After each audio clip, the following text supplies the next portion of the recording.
ఎన్నికల ప్రచారంలో భాగంగా ఇవాళ నర్సాపురం అసెంబ్లీలో నిన్న పర్యటన చేయడం జరిగింది. ఇవాళ అక్కడ ఈ తీర ప్రాంత మత్స్యకారుల సోదరులతో పెద్ద ఎత్తున సమావేశాన్ని నిర్వహించడం జరిగింది. ఎన్నికల ప్రచారంలో పాల్గొంటున్నటువంటి సందర్భంలో ప్రజల నుండి అపూర్వమైనటువంటి స్పందన కనపడతా ఉంది.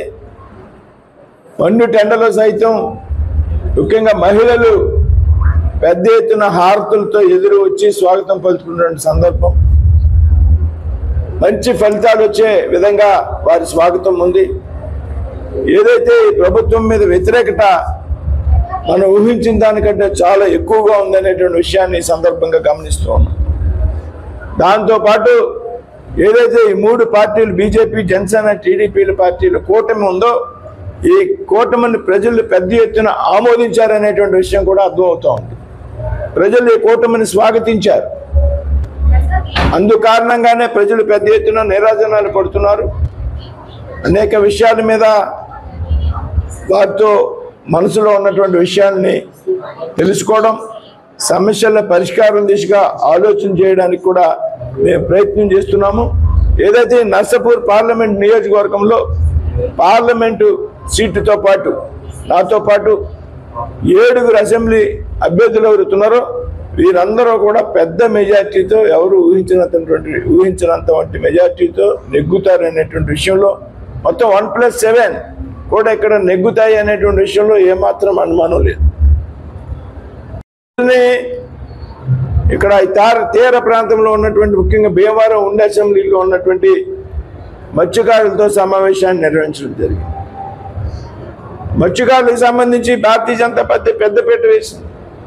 కేంద్రంలో బీజేపీ ప్రభుత్వం వచ్చాకనే కేంద్రంలో మత్స్యకారుల కోసం మత్స్య శాఖని ఒకటి ప్రత్యేకంగా ఏర్పాటు చేయడం జరిగింది. అంతకితో మత్స్యశాఖ లేదు. అలాగే ప్రధానమంత్రి మత్స్య సంపద యోజన కింద అనేక రకాలమైనటువంటి లబ్ధి చేకూర్చేటువంటి కార్యక్రమాలు చేస్తూ ఉంది. అదేవిధంగా వారి సమస్యలను కూడా అడిగి తెలుసుకున్నాం.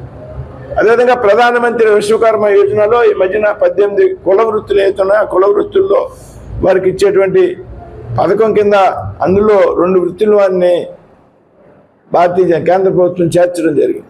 ఎవరైతే మత్స్యకారుల కోసం బోట్లు తయారు చేస్తారో, ఎవరైతే మత్స్యకారుల కోసం వలలు తయారు చేస్తారో వారిని కూడా ఆ 18 చేతి వృత్తుల్లో చేర్చి వారికి కూడా ప్రధానమంత్రి విశ్వకర్మ యోజన పథకాన్ని వర్తించే విధంగా కేంద్ర ప్రభుత్వం కార్యక్రమాన్ని రూపొందించింది.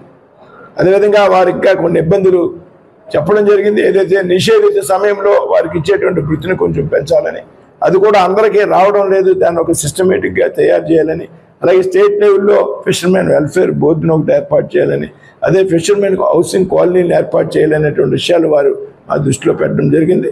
ఖచ్చితంగా భారతీయ జనతా పార్టీ మత్స్యకారులకు పెద్దపీట వేస్తుంది కాబట్టి, వారి గురించి నిరంతరం ఆలోచిస్తుంది కాబట్టి నేను తప్పనిసరిగా పార్లమెంట్ సభ్యుడిని అయ్యాక వాటి గురించి తప్పనిసరిగా నెరవేర్చేటువంటి ప్రయత్నం చేస్తానని వారికి హామీ ఇవ్వడం జరిగింది.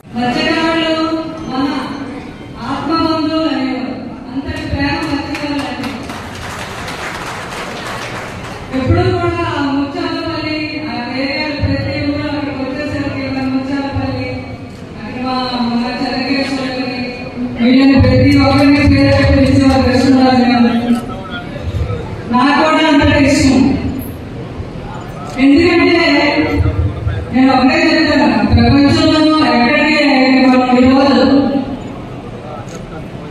చేపలు తినాలి అంటే ఎన్నో రకాలు, ఒకటి పులస పడతాం, ఒకటి పొచ్చి పడతాం, అన్ని తినాలని కోరుకుంటుంది. కానీ మేము వెళ్ళాము సముద్రంలో పడుకొని తినలేము.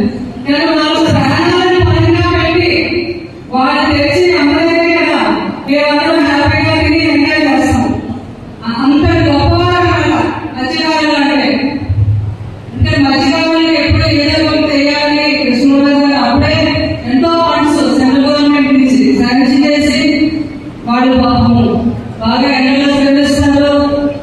ఆ వెయ్యిలో అన్ని తెచ్చి వాళ్ళకి నిలవకుండా పాడైపోకుండా ఉండడం కోసం ఆ రోజుల్లో ఆయన వేసి ఐస్ మోపెట్స్ కూడా ఆయన శాంక్షన్ చేయించారు. For more videos, subscribe to BCN channel. గంట మర్చిపోకండి, కొట్టేసేయండి. Please subscribe BCN channel. Please subscribe BCN channel. ఇందులో మీకు కావాల్సిన అన్ని రకాల హంగులు ఉంటాయి. Hi, this is MM Sri Lanka. Please subscribe to BCN channel.